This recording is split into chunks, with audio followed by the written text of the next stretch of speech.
who who may be as iconic as Alan Savory someday. What he's developed is a way to use livestock and strategic annuals, but mainly using livestock as an herbicide to be able to plant an annual into an existing sod without using herbicide. And many of you, I'm sure, are familiar with no-till, no-till farming, no-till cropping, where you go with an herbicide, you kill the sod, then you plant your annual into it. And what he's been able to do is he's got sheep, and he's been able to use the sheep to strategically weaken the sod, place the plant, and what he's doing is small grain, barley, wheat, oats, rye, into an existing sod, no fertilizer, no herbicide, and the sheep weaken the plant, so he grazes it, and then he plants, and then right before it germinates, he grazes again, which would be way earlier than you would normally want to graze, because you normally want the grass to get a lot longer, but instead you graze it fast again, which actually weakens the grass right as the germination of the annual comes up. The annual comes up, it beats the retarded grass, and the sod, then the original sod, just stays short and dormant, not dead, but dormant underneath the annual. And then when the annual comes off, then then you've got your sod ready to go. I stood there at his place in a 100-acre field of oats. The production of the oats was per acre the same production as clean tillage with all the bells and whistles and chemicals, and so it was ready to combine, and he had nice 12-inch grass right under it that was ready to be grazed once the oats were combined off. Of course, what I was looking at was, man, imagine turning chickens and turkeys in here to self-harvest the oats, forget the combine, So that's the next refinement. But we've taken that now. This is our second experiment doing this, where we are, instead of using winter annuals, we're using summer annuals to try to do the same thing and hit our summer slump in the forage production curve, where during this time of year normally it gets pretty dry and the grasses slow down, and if we can get a hot season drought tolerant annual like Sudex and pearl millet, that's what this is, Sudan grass and pearl millet mixture. If we can get that to come in to fill that void when our normal grass production drops, then we can graze the cows through September and October on this in another 2 weeks. This is going to be up here like this, okay? So if we can get 400, 500 cow days per acre off of this, we can graze our herd of cows here. 80 cow equivalents is what our herd is here right now. If we had 400 cow days per acre, that would be a fifth of an acre a day. Are you with? 80 cow days an acre, 400 cow day forage would be a fifth of an acre a day. So we could run our 110 head, that's 80 cow equivalents here. If we had 15 acres of this, it would take them 75 days to go through 15 acres. That would suddenly make it to where we could take them off of all the cool season grasses and let them stockpile, so that instead of just stockpiling 30% of the cool season grasses for deferred winter grazing, we could stockpile 80% of the cool season perennials for winter stockpile grazing. Now suddenly you're out of the hay business. Okay? That's the idea. What was the name of the man, the Australian you mentioned? Colin Seis, S-E-I-S. He has 2,000 Australian farmers copying what he's done. He's a revolution.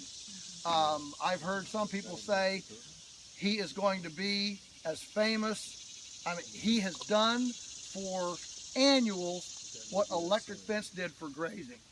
That's a pretty bold statement, okay? But think about it. If you could actually grow annuals without tillage and without herbicide, that's a breakthrough. That's a big breakthrough. But it only works, here's the problematic part of it is that it requires the livestock under intensive grazing management to do it. Can you imagine all those row crop farmers in Indiana and Iowa? You know, that's the down. So don't worry, it's not going to be widely adapted for a long time. It's going to be, I think it's going to be adopted, you know, by people like us who are already using mob grazing, who have enough control of our livestock that we can actually use it. That's who's going to use this first. Not crop farmers, but livestock farmers looking to fill voids. Obviously, you can also do the next trial of this. Obviously, would be to grow barley and wheat, cool, you know, a very cold hardy, so that instead of starting to graze and having something to graze, you know, our grasses, we'd have an annual barley, rye, wheat, and we could actually start grazing a rye. You know, we could start actually grazing the 1st of March and fill another month.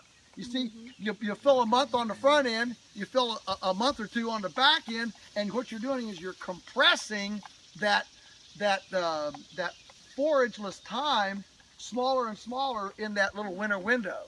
And everything you can do to compress that it ends up, you know, allowing you to not grow hay. So this has been planted. So this was mowed for hay, and then we planted, and then we grazed to weaken the grass. It germinated, and you can see the sod is still very much under there, but it's being retarded by this dominant annual that's jumping up ahead of it. And so this has been planted for what, 30 days? Yeah. Yeah, this has been planted for 30 days. How'd you plant it? Why? With a no-till seeder? Oh yeah, we planted with a no-till drill without any herbicide in it. Right. Yeah, That was basically, that's the hard part right now, is just accessing a drill that's, you got to have a good drill with a front cut coulter. Right. And you're actually using a grain drill, not a corn planter, because you want the rows close together. And a lot of the no-till don't have the cutter, so you have to get a good planter. Colin has actually invented a machine to do this, but it hasn't been imported to the U.S. yet. You know, imagine all the, you know, licenses and patenting and all that.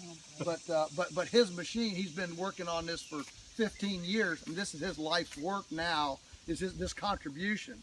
And he's got the machine, it's just not being manufactured mass yet. But you can duplicate it with a no-till. But you can duplicate it with not as good as what he's doing, but close enough. Right.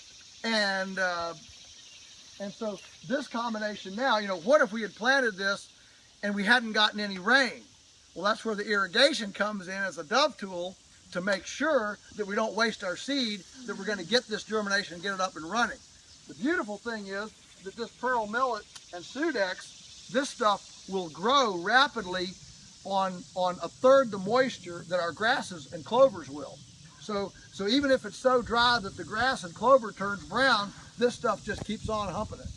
That's the nature of the beast. You know, that's the nomenclature of the plant. So it really gives you some wonderful options. Very high sugar. I mean, this stuff is sugar. Okay, and that's great for the rumen, for the fermentation of the cow. So yeah, we're pretty excited about this.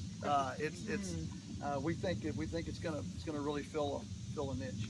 Do you know if anyone's experimented with this on vegetables as opposed to grains or grass? I don't. You mean as a cover crop? Well, as the instead of the grains you planted here, tomatoes, cucumbers, whatever, versus a grass. Well, the one in the country who's doing the most is Gabe Brown in North Dakota. Gabe Brown, and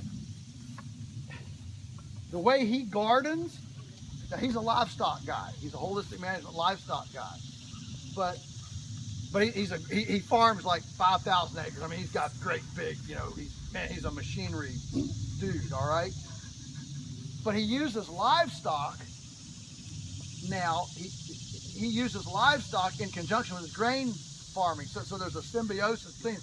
So last year he planted his garden was 25 acres. I mean, that's about as small as you can plant a garden when you have a 20-foot wide planting machine. And he put cucumbers, corn, green beans, squash, he just poured like 50 varieties of vegetables and plants in this cedar and just went out here 25 acres. And it just grew. And he's got this crazy, you know, just millions of pounds of vegetables just, you know, out here.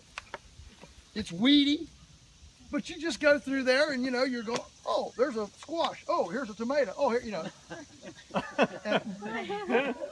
But he's the only one that I know that's really, you know, just jumped this to that point. And he essentially is doing it not as a moneymaker, but he's just for fun. He's just pushing the envelope, you know, to play with it and have fun with it. Yeah, good. Okay. Anybody hungry? Yeah. All right, let's go back to lunch.